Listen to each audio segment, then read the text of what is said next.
All right, let's sit down and make a video.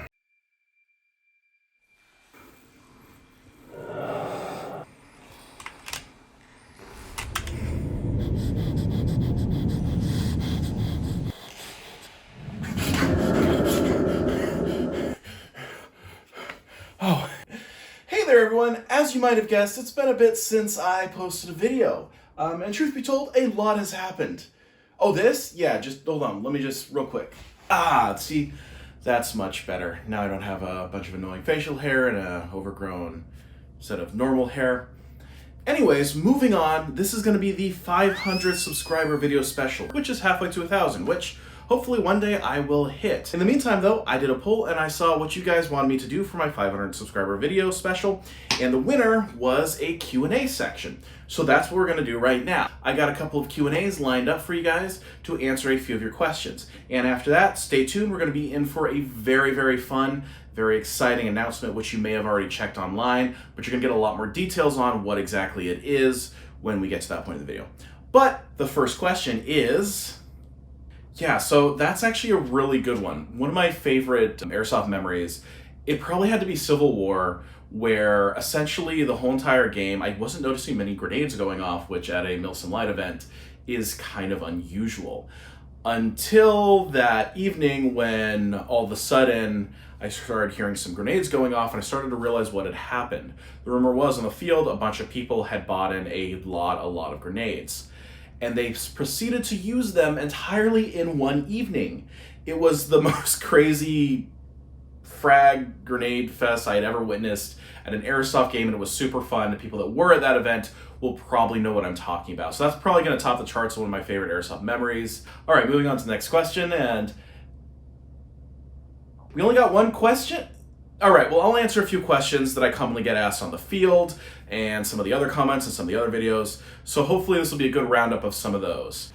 All right, so one of the number one questions I get asked is, what editing software do you use? I use Adobe After Effects for flashy titles like this, and effects and graphics and stuff like that. And I use Adobe Premiere Pro for my raw cutting and editing. And that's just because they both come packaged in a software package, so it makes it nice and convenient for me. I've also used those two pieces of software for a very long time. I went to college, I trained on those pieces of software, so they're very convenient and easy for me to remember. What is my favorite Airsoft gun? That's actually a bit of a hard one for me. I like guns that are kind of the weirder the better. Honestly, I'm a fan of the 2011 and 1911 for pistols, but for rifles and stuff like, and SMGs and stuff like that, I'm usually a fan of kind of the weirder the better. So kind of my dream AR rifle kind of thing is probably an F2000. I hear that those are actually pretty finicky, the ones that are left for AEGs on the market, so I haven't really dove into that. But past that, like P90 and the Chris Vector are both ones that I really like. So I don't really have a favorite quite yet. But also Airsoft is so diverse, I don't really want to have a favorite, so let me know your guys' favorites down below.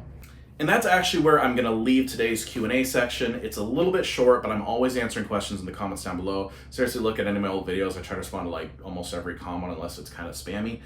So go ahead and drop a comment below if you ever want to communicate with me. Also say hi on the field. I love talking with everyone that shows up and is like, hey man, I watch your stuff. You know, it's super exciting to meet someone that's seen my work, because it means 10 times more when I realize it's a real person, you know, watching. That being said, now it's time for a really exciting announcement. Those of you that have been following me online may have realized that I recently put out a statement saying that I'm working on an Airsoft field. I didn't include much information other than some pictures and the announcement that a new Airsoft field is coming. But now is the time to properly announce just what I've been doing.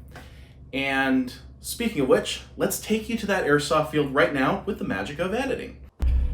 And this is the future Airsoft field. Now, it might not look like a whole lot, but then again, this field is very much in the early stages. Currently, the field dimensions are going to be roughly 300 feet, like you're seeing here, by 250 feet wide. The other thing too is with such limited space, this isn't going to be one of those fields where you hike for minutes at a time back to the respawn.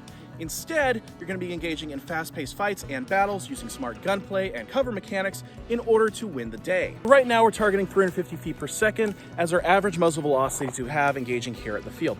Now, that's obviously subject to change, and that's also with 0.20 gram BBs. Equivalent joule limits will be allowed. Thing too is that we are targeting a spring of 2023 release date for the field, as there is a lot to do. In fact, actually, let me take you through some of what we got to get done before the field drops. The first thing that we got to do is get a large netting barrier set up here so that you're not going to get shot in the head while you're gearing up. Also probably going to be one of the most time-consuming and expensive projects to engage in. And after that will come actually building the airsoft field and the places you guys will be playing in. We're going to look to make sure that the barriers aren't so close that you feel like you're in spitting distance, but at the same time they're going to be far enough away to where you will have some more, let's just say, mid-range engagements. And whilst the standard for a lot of fields is to engage in volunteer build days, we haven't actually set any of those up yet. There will be future updates on if and when we decide to do that on the Wildways Facebook page, so make sure if you're interested in helping out, you can stay tuned there. And after that, we of course got to have a check-in station, which will be converting this old guy with a broken door and everything into the check-in area. So that's going to take a lot of work in and of itself. And as far as the channel goes, we're going to keep you guys up to date with a bunch of vlogs detailing the process of building your very own airsoft field in the event that you ever get curious on the process yourself. I'm super excited about this, and if I'm leveling and I'm kind of turning off the charm with you guys, this is something that I've kind of thought about doing for a long time. A little while back, if you really kind of dig through the old videos, you'll see a video where I had a private airsoft party with a bunch of friends, and that was really a super fun experience. It made me kind of realize that I really hope that I can put together airsoft games for people one day. Now it's a little early to do it at only 500 subscribers or so. By the way, thank you. It's getting dark by the time I managed to actually film this. We've had a lot going on in just even moving into the property. That's actually why I can do this, is because we picked up a piece of property that we're living on that happens to have enough area to build an airsoft field for. Right now, the rough approximate schedule is either going to be once a month to maybe every week. We're going to figure that out as time goes. There's a lot of things still in the works. If you guys got questions about what is your plans for grenade rules, what is your plans for this, right now it's all kind of preliminary. We're kind of building the idea of it. Like I said, the first thing is going to be that netting, but we're super excited to get involved and get you guys out here and trying it. That being said, it is getting dark, so I do have to go here. And as always, have a great day, don't be a cheater, and that's all, folks.